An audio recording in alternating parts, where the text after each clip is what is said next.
আজকের ভিডিওটা সম্পূর্ণ আলাদা একটা ভিডিও। আজকে হচ্ছে বাজেট, কিন্তু আজকে যে বাজেট প্ল্যানিং করব সেটা হচ্ছে 1000 টাকার ওপর।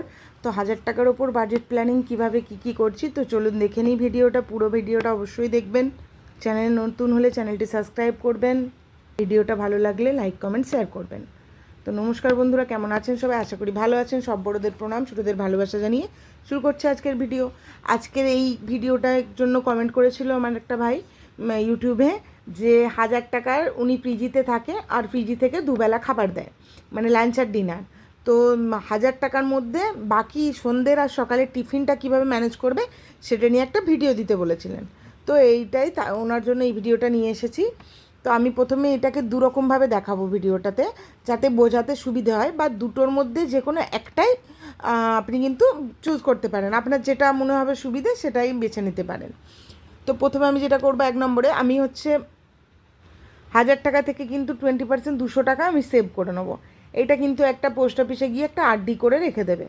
একটু সেভিংস খুব দরকার। তো এই আরডি করে 200 টাকাকে আলাদা করে প্রথমেই সরিয়ে রেখে দেবে। এরপর যে 800 টাকা থাকছে এটার মধ্যে কি করবে, তো প্রথমে তুমি ভাগ করে নেবে, বা প্রথমে ভাগ করে নিলে কী হবে, সুবিধে হবে। 10 টাকা করে 30 দিন তাহলে কী হবে, 10 টাকা মানে 20 টাকা করে, মানে এবেলা 10 টাকা ওবেলা 10 টাকা, তাহলে 20 টাকার মধ্যে কিন্তু 2 টাইমের খাবারটা হয়ে যাচ্ছে।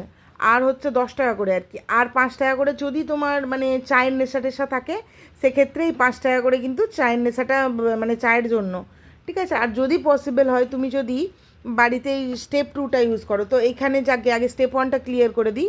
তো এখানে যদি 20 টাকা করে, যেমন 10 টাকার যেমন মুড়ি চানাচুর, বা 10 টাকা দিয়ে কোনো দিন একটা চপ নিয়ে এলে, 5 টাকার মুড়ি নিয়ে এলে, এইভাবে খাও, তাহলে কিন্তু 2 টাইম তুমি সন্ধ্যেবেলা এবং সকালবেলার ব্রেকফাস্টটা কিন্তু করে নিতে পারবে 10 টাকার মধ্যে। তোমাকে 10 টাকাটাই ভাবতে হবে যে আমি 10 টাকার ভেতরে খাবো।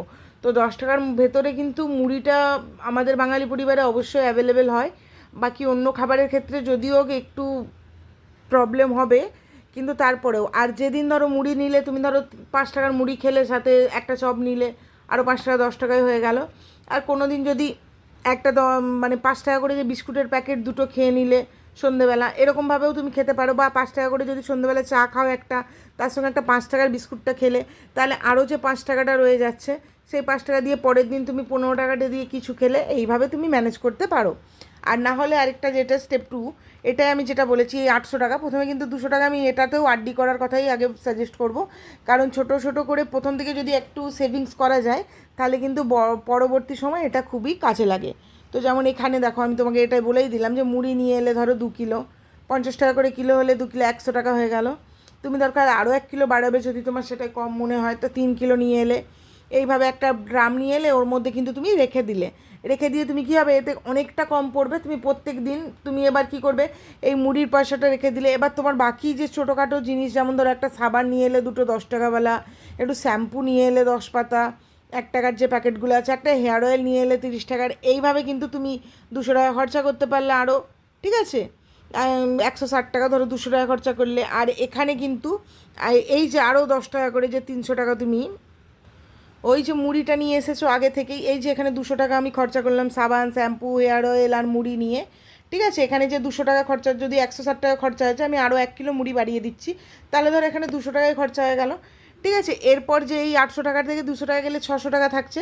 এই 600 টাকার মধ্যে এই যে 10 টাকা করে যেটা আলাদা করে রাখা হয়েছে 30 দিনের জন্য, তো এই 10 টাকাটা কী করবে, তুমি ধরো মুড়ি খাবে, মুড়ি তো আর এমনি খেতে পারবে না, ঠিক আছে। তার সঙ্গে তুমি মুড়িটার সঙ্গে ধরো কিছু আলু নিয়ে এলে, ঠিক আছে, 500 আলু কিনে নিয়ে এলে 15 টাকা দিয়ে, ঠিক আছে। তারপর সেটা আলু ভাতে করে খেলে, বা আলু ভাজা দিয়ে মুড়ি খেলে, এই রকমভাবে দেখবে ভাই ব্রেকফাস্টটা কিন্তু খুব ইজিলি তুমি করতে পারছো, পেটটাও ভরা থাকছে, ঠিক আছে। আর আরও তোমার 300 টাকা কিন্তু এখানে আলাদাভাবে বেঁচেও যাবে যদি তুমি এইভাবে করতে পারো। এই 300 টাকাটা তুমি অন্য কোনো খাতে যেখানে তোমার প্রয়োজন মনে হবে সেইভাবে তুমি খরচা করতে পারবে। বা এই 300 টাকা নিয়ে তুমি বাইরে খেয়ে এলে কোনো সময়, সব সময় তো আর বাড়িতে মুড়িটাই ভালো লাগবে না, দুবেলা করে একটা চানাচুর কিনে এনে রাখলে, ধরো এই চানাচুরটা নিয়ে এসে মুড়ি দিয়ে চানাচুর ভিজিয়ে খেলে, এইভাবে যদি তুমি হিসাব করে চালাও, তাহলে কিন্তু তোমার সেভিংসও হবে, আর টাকাটাও মানে ভালো করে খরচাটাও করতে পারবে তুমি। তো আশা করি ভিডিওটা বুঝতে অসুবিধা হয়নি আপনাদের সবার। আর যে ভাই আমাকে মানে রিকোয়েস্ট করেছিল ভিডিওটা দেওয়ার জন্য, তার যদি বুঝতে কোথাও অসুবিধা তো হয় তো অবশ্যই কমেন্ট করে আমাকে জানাবে। আর ভিডিওটা ভালো লাগলে লাইক কমেন্ট শেয়ার করবে, চ্যানেল নতুন হলে প্লিজ চ্যানেলে সাবস্ক্রাইব করবে। নিজের এবং ফ্যামিলির খেয়াল রাখবে, ভালো থাকবে, নমস্কার।